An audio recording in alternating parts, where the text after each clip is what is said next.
to pronounce the final verdict. Supreme court के आदेश के बाद 5-6 घंटे बीत चुके हैं और कांग्रेस पार्टी चिदंबरम जी को बचाने के लिए मैदान में आई है। ये सब कोशिश चिदंबरम जी को बचाने के लिए नहीं कर रही है। चिदंबरम के पीछे जो लोग हैं, जिसके नाम उभर करके नहीं आ रहे, उनको बचाने के लिए सारा दिल्ली में खेल हो रहा है। Okay, let's raise our big question. Can the UPA government shirk responsibility for the 2G mess after the Supreme Court verdict today? Joining us now, special panel, Arun Shourie, former telecom minister, is joining us from Lavasa. V. Narayan Swamy, MOS in the PMO, is joining us. Mahesh Jethmalani, senior lawyer and a member of the BJP. Rajeev Chandrasekhar, MP, Rajya Sabha, is with us. I'm going to come to you, Mr. Shourie, first, but before that, let me raise some of the big questions we are raising today and asking on CNN-IBN. Kapil Sibal said today Raja is to blame for the 2G loss, not the Prime Minister or then Finance Minister. CNN-IBN asked, if Raja was to blame, then who was Raja accountable to? The DMK chief, the Prime Minister or the Cabinet? Kapil Sibal says, A. Raja ignored the Finance Ministry's advice on the 2G spectrum allocation. We're asking, what action was taken then by the government against A. Raja at the time? Kapil Sibal says the NDA policy was responsible for the 2G losses. CNN-IBN asks, if so, then how come only the licenses given under the UPA government have been cancelled by the Supreme Court? Sibal has remained non-committal on his zero loss theory today. CNN-IBN asks, if zero losses were indeed there, why has the Supreme Court cancelled the licenses? Kapil Sibal says the UPA was only following a policy set by the NDA. CNN-IBN asks, why then was the policy not reversed by the UPA government? Those are the embarrassing questions for the UPA. But I want to go first to you, Arun Shourie, former telecom minister. Respond to what has been said today in the Supreme by Kapil Sibal, that the NDA too must take responsibility because the first come first serve policy was yours. It was simply followed by the UPA government. Was there some religious scruple on account of which Kapil Sibal was following that policy? And only on telecom they are following NDA policies? What about Commonwealth?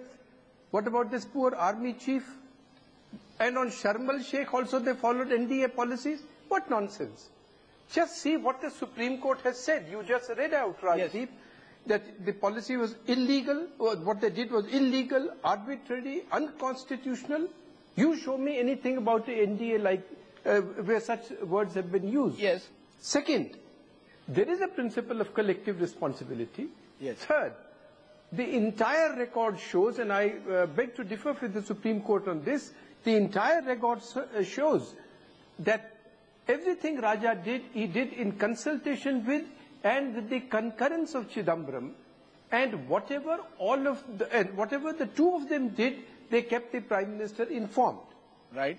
In fact, in the Rajya Sabha, Rajeev, the Prime Minister said, no, Kapil Sibal in his press conferences earlier has said Raja kept the Prime Minister informed. Yes. You have broadcast it, I know.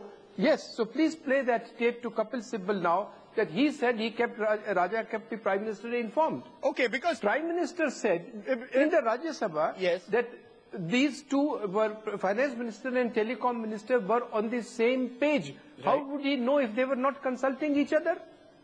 The reason so this is just Mr. Shourie, the Congress party in its defense today is claiming that the Supreme Court has at various stages in its judgment said that the Finance Ministry asked Mr. Raja not to follow a particular path. Mr. Raja overruled or chose to do his own thing, overruling the Finance Ministry. To that extent, they are seeing that as an exoneration or certainly not an indictment of the then Finance Minister. If this is the way this poor government is being run, my friend, then they are in very serious trouble. Yes. The Supreme Court does not say that at all. It says that the Finance Secretary objected. Raja knew about the Finance Secretary's objection. Therefore, he did not, go through the consultation process. But Mr. Chidambaram is bound by the decision of the Cabinet. Yes. That the pricing of spectrum shall be determined by the Finance Minister and the Telecom Minister together. Right. Just because the Raja overrules you, I mean, Raja is so powerful, right, that he can disregard the Prime Minister, brush aside the Finance Minister. So you're focusing on the notion of collective responsibility and cabinet responsibility. You're saying the Prime Minister and the Finance Minister cannot say that faulty implementation of a government policy, only Raja is culpable. You're saying culpability extends to the others on the basis of collective responsibility. No, not only on that basis, on the basis of the record, which shows that Raja was keeping all these fellows informed all the time. Right, but isn't that for the trial court? Isn't that for the trial court to decide criminal culpability? The Supreme Court has not looked at the culpability, but the wrong procedure that was followed.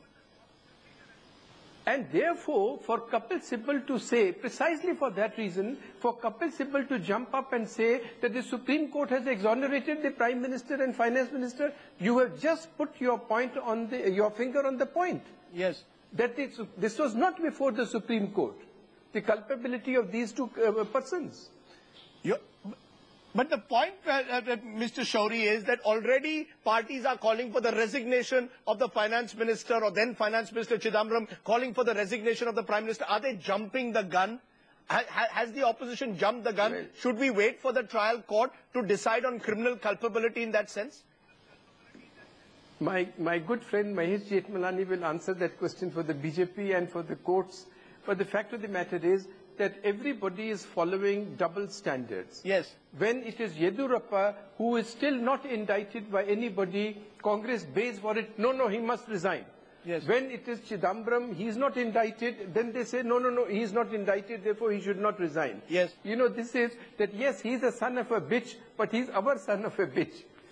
And the other fellow is son of a bitch. That is no way to talk. So, in your sense, since you were a former telecom minister, you believe the NDA government cannot share any responsibility, cannot be held in any way responsible for this is purely the actions of A. Raja, a misuse of what many believe could have been a good policy, but was misused by Mr. A. Raja, and the Prime Minister and the Finance Minister failed to play their role of a watchdog over Mr. A. Raja. And they did not, UPA did not follow any policy or any procedure, because then they would not have been able to do the extracurricular things they were aiming to do. Right. That is the central point, which the Supreme Court judgment has also brought out. And all this was public knowledge. Rajeev, you were bringing it out. Our Shalini was bringing it out in Times of India. Everybody was bringing it out. Express was bringing it out. Yes. How is it that these two people alone did not know? Yes. So you're saying that this is a clear sin of omission. You do not see anything in the Supreme Court judgment that gives the government the buffer to say, look, it was only Mr. A. Raja who was responsible for wrongful implementation.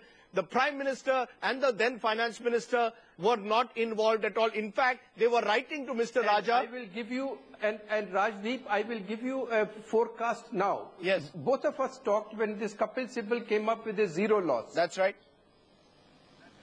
Now I'll tell you what, he is again, the same lawyer is being fielded by the same government. Yes. You will wait and see that he will have to eat his words on this very matter, that the Supreme Court has exonerated the Prime Minister and Finance Minister. He won't be able to find it here. Can you tell me is there any place in this judgment which embarrasses the Prime Minister and the Finance Minister per se? Is there anything in the Supreme Court judgment that is the mere cancellation of the licenses enough to suggest it's an embarrassment in the first place?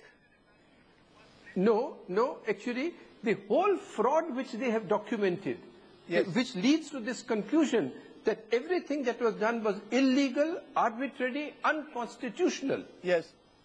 This whole thing is happening as a policy. There is a group of ministers sitting at that time. There is a cabinet decision that the Finance Minister will be participating in this.